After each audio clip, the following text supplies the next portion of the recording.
Hey there! So, what's the plan for today? It's almost Halloween, dude. I'm just gonna chill and watch some old horror movies. So, no Toku comparisons today? I did a Halloween episode a couple years back, and while that one was specifically about Jew Ranger, I don't think there's really much else I can add to the conversation.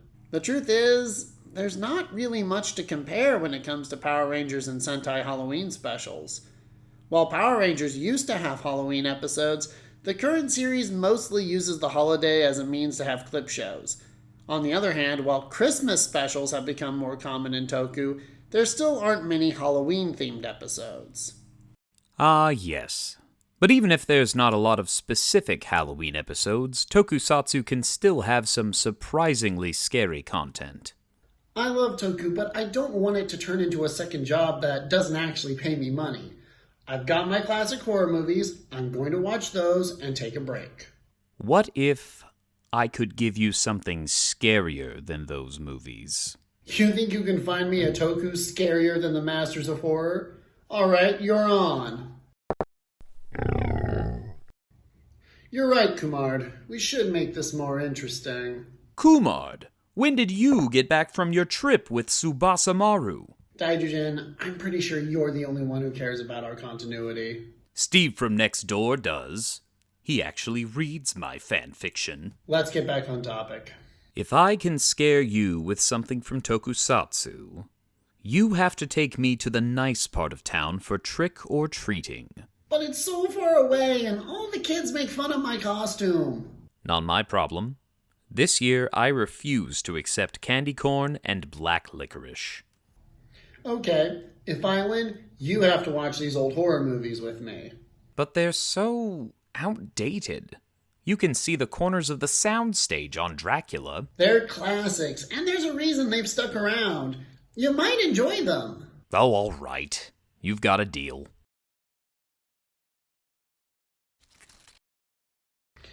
Alright everyone, it's time for another horror-themed Halloween episode.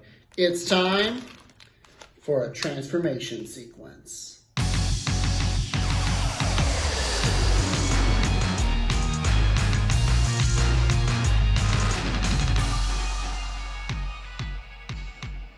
We'll go ahead and start off with shows that aren't really horror, but adopt aspects and trappings of the genre. Ah, Kiva and Ghost. Two generally divisive series. I'm gonna come clean on something. In order to get this video out on time, I wasn't able to watch either Ghost or Kiva to completion. I watched the first 6 episodes of both shows. In my experience, that's usually enough to gauge whether or not you'll like something. And if the show has any core problems, they'll have shown up by then. So keep in mind that Nielzabub here is not reviewing the full series, but rather his first impressions and whether or not he's interested in watching more. If you think my opinion on one of these shows will change if I watch more of it, let me know in the comments, and I'll consider it. You watched Ghost? How was that? I have issues with Ghost. Ghost is a show that was panned pretty hard by the adult Toku community when it first aired back in 2015. Its head writer wrote last year's show, Saber. And while Saber is also divisive, it did garner enough love that many of its fans watched Ghost to reevaluate it. Yeah, I saw that. It's been getting a lot of love recently. I can't honestly say I'm impressed with what I've seen of it. There are good ideas there, but none of the big dramatic moments ever feel earned. But you have to admit that the style is cool. The suits are amazing, and the fight choreography is generally very well done. Yeah, on paper, Ghost is a great show. The protagonist gains his powers through death as he sacrifices himself for others. And he gains alternate forms based on heroes from world history. I mean, that's awesome, but the first episode just fumbles things so much.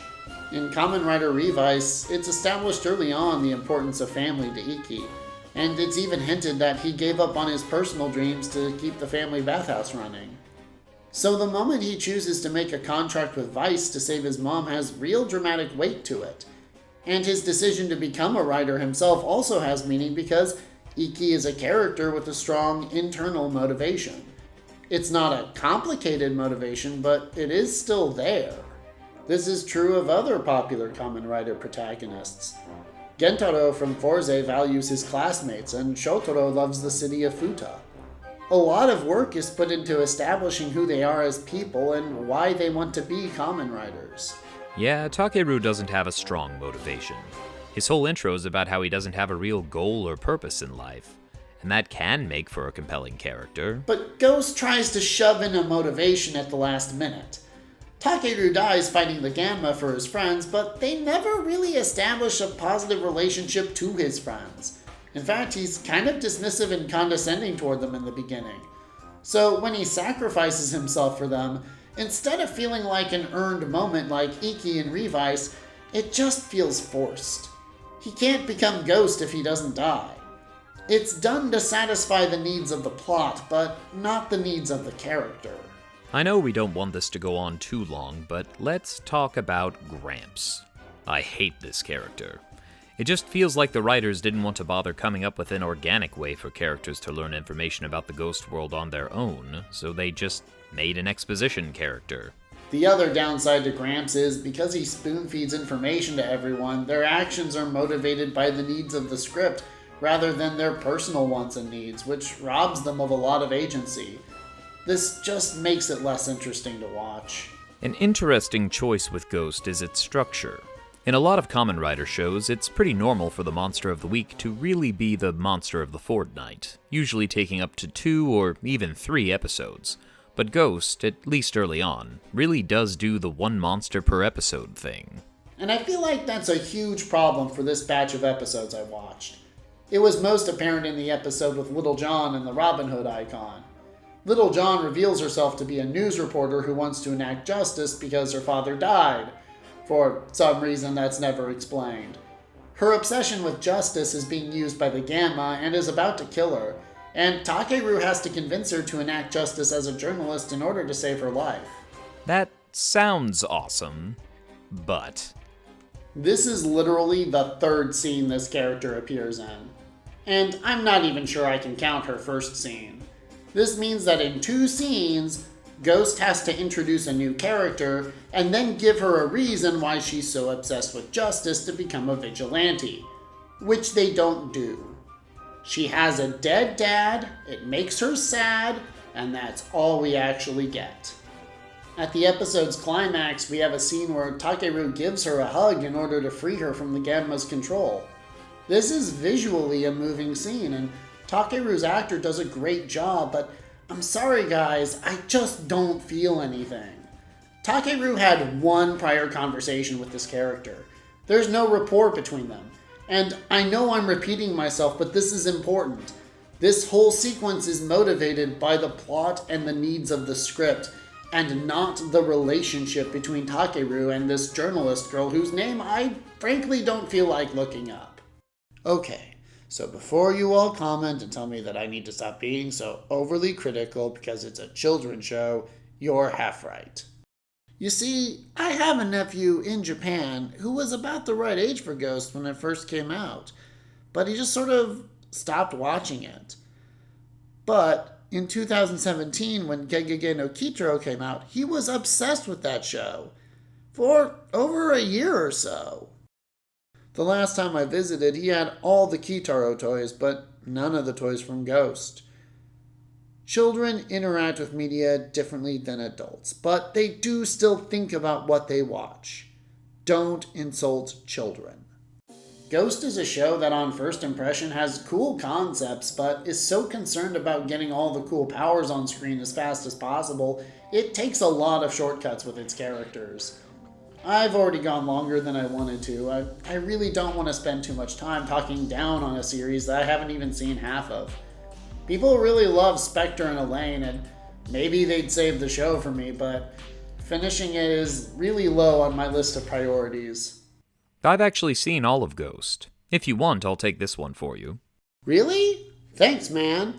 Just to be clear, this is going to be Daizyujin's opinion and not mine. Ghost feels like a show that never got past the planning stages. Takeru is the son of a ghost hunter and gains the power to become Kamen Rider Ghost after being killed by a monster. If he collects all 15 icons that hold the spirits of historical luminaries, he can come back to life. but that's about as far as it goes. Takeru doesn't really have any personality beyond liking historical figures and being raised in a ghost-hunting monastery, whatever that is. He has supporting characters that argue science versus the mystical, but it's never used as much more than a gag. There's no interest in examining ghost stories or legacy or even a curiosity of famous figures in history. In order for an icon to manifest, an enthusiast of the luminary has to come into contact with an item from the luminary's past. There's an episode where the icon for Billy the Kid manifests because the villain hands a personal belonging of his to a nameless owner of a Western-themed store in a random scene. The writers couldn't even be excited enough by their own story mechanics to incorporate it into the plot.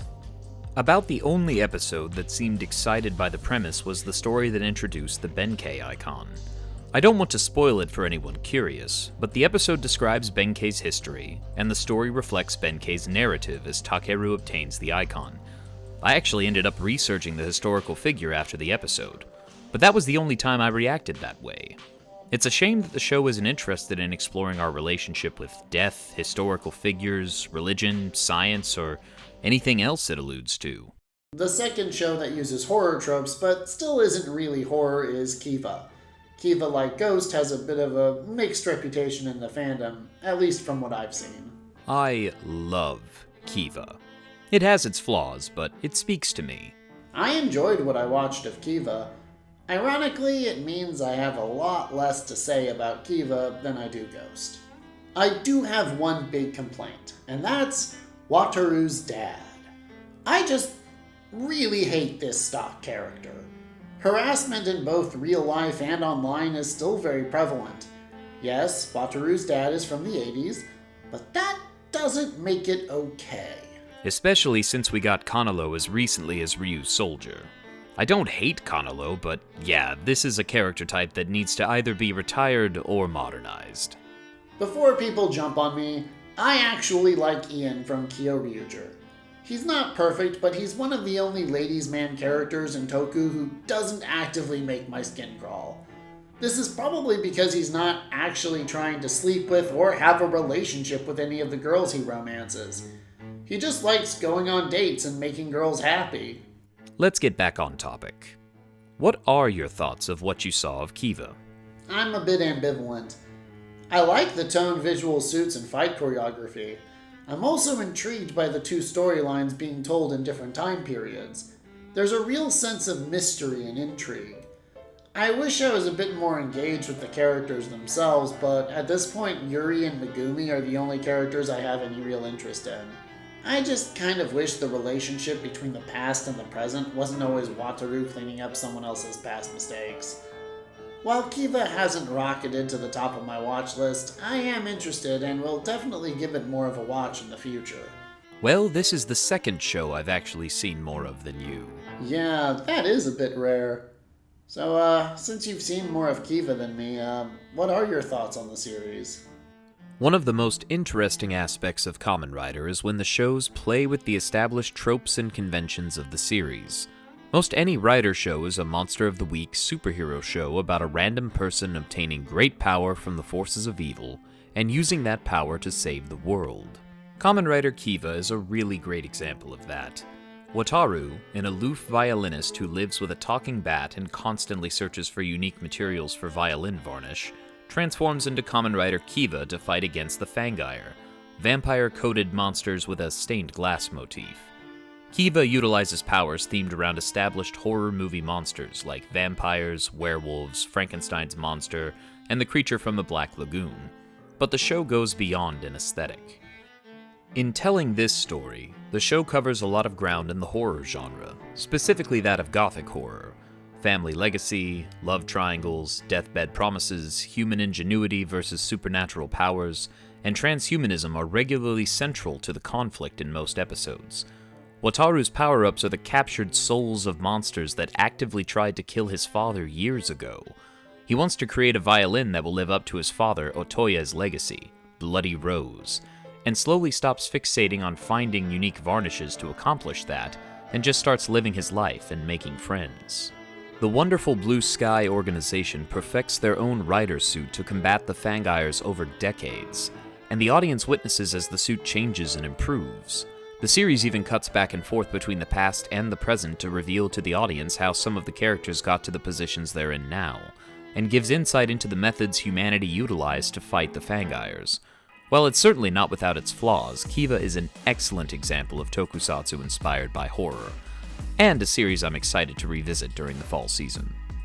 To give Ghost credit where it's due, having the ghosts be parkas the writers wear is a really inspired design choice, and the pitch black eyes on the suit representing the hero being dead is really cool. But once you know Takeru is dead, had a ghost hunter dad, and knows a lot about every single luminary he needs to collect an icon for, you've got it covered. You could remove the entire vampire aesthetic of Kiva and Wataru would still have a character. If you removed the ghostly luminary aesthetic from Ghost, I don't think there would be much of a character left for Takeru. About the only thing I revisit from Ghost is the end theme Bentham did for the Spectre movie. If you're curious about Kiva, the movie, King of the Hell Castle, is non-canonical, and you can get a sense if the theme and aesthetic is interesting enough for you to explore the main series.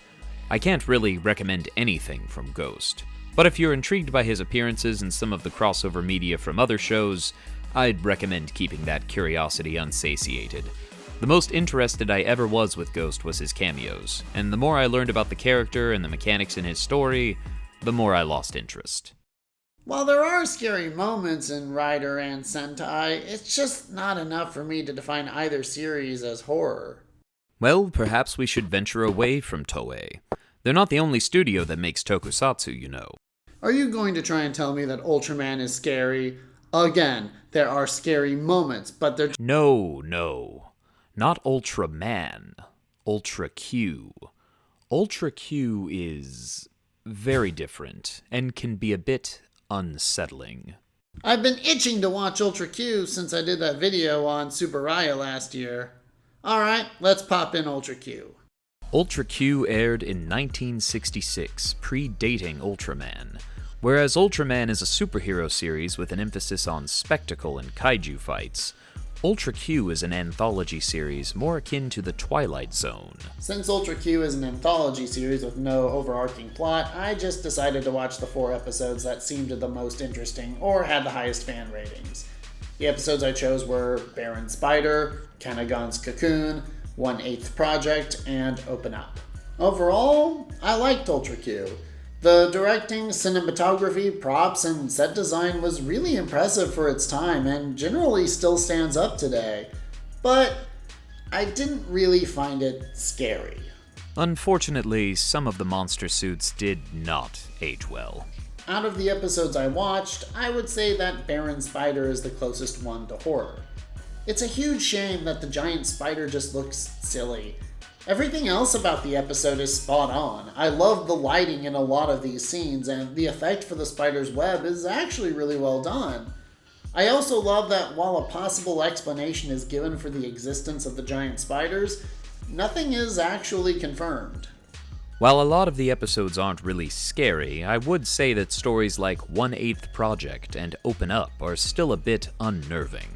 Well, yeah, they're all good episodes, and I'd highly recommend them, but again, they're just not scary. Then let's give Neo Ultra Q a watch. That might be more up your alley. There was a reboot? Yeah, let's check it out.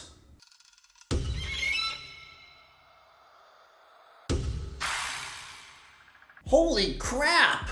That was amazing! It's not really a reboot. It's more of a sequel series of sorts. You know, you only watched the first 3 episodes. I don't care, that was awesome. I like what I've seen. Again, I'm not really sure I'd call Neo Ultra Q scary, but it is thought-provoking. The updated 2020's visuals look really nice. Nielzabub, this series was made in 2013. What? Really? Damn. While the original Ultra Q has impressive visuals for its time, its age does show. While Neo Ultra Q isn't nearly as old, the fact that it still looks as good, if not better, than a lot of Toku coming out nearly 10 years later is damn impressive. So does that mean I win the bet? I don't know. Neo Ultra Q was great, but I wasn't really scared by it. Oh, come on. You aren't scared by Dracula or Frankenstein either. True, but our bet was to find something scarier, and so far you haven't done that yet. Curse you and your semantics. All right, I've got something special for you. It's time to be introduced to Garo. I've heard good things, but I'm always cautious whenever I hear the phrase X, but for adults. If you're too scared, I'll just get my trick-or-treat bag and... Alright, pop in Garo. I didn't really hear much about Garo until last year's anniversary series Versus Road, which has the actress who played Yodana from Kira Major in it. Unlike Sentai and Rider, English subtitled episodes of Garo can be difficult to find. A lot of the usual places have Versus Road, but not a lot of the older stuff. Well, at least you were able to watch the original series that started it all. The series is the brainchild of Keita Amamiya. Among many things, he was the director for the Z-O and J movies. The monsters, or the horrors, were designed by Yasushi Nirasawa, who is probably best known now for designing the undead in Blade and the Imagines in Den-O.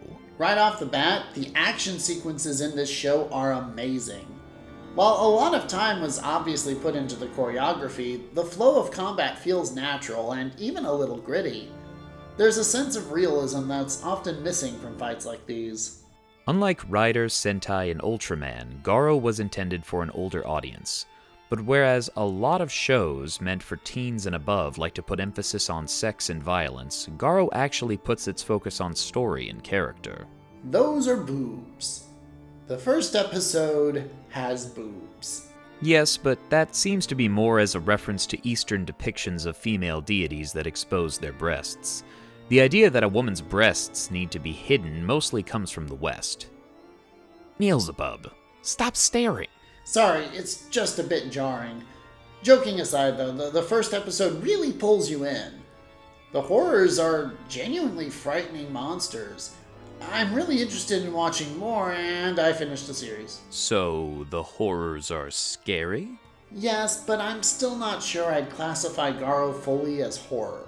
It's very good, and I highly recommend it if you haven't seen it. But Garo shows why it's difficult to combine horror with the more action-heavy aspects of Tokusatsu. Horror at its core is about the protagonist being helpless in the face of a force beyond their control or comprehension.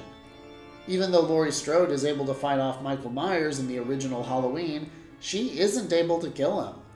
He is still out there, waiting for another chance to strike again. Garo comes close to that, though. Our female lead, Kaoru, is pulled into these events by simply being at the wrong place at the wrong time.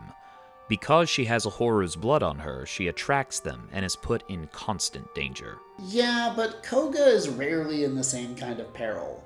He is constantly in danger, but as an action star.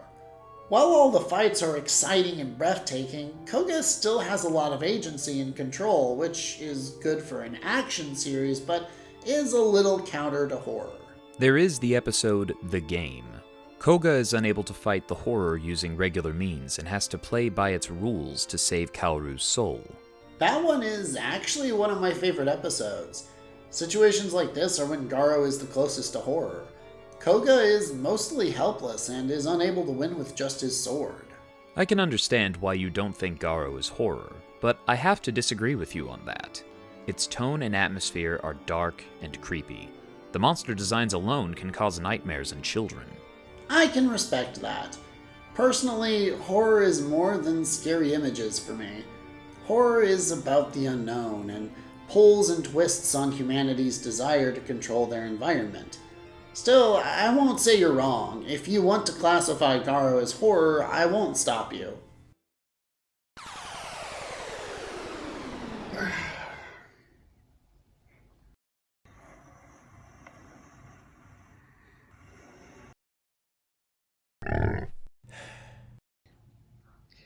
The truth is, you're right. I don't find most classic horror movies all that scary, and Garo is closer to horror than a lot of films I've seen in recent years. So, I win. I mean, yes, of course I win. I knew I would. Get your bag, we'll go trick-or-treating. How do you eat candy anyway? The same way I drink beer. Right, that was a stupid question. That's kind of you to offer, Kumar, but I don't think we can all fit on Tsubasa Maru. He is still toy-sized. No, you do not get to be a regular character. Now go home.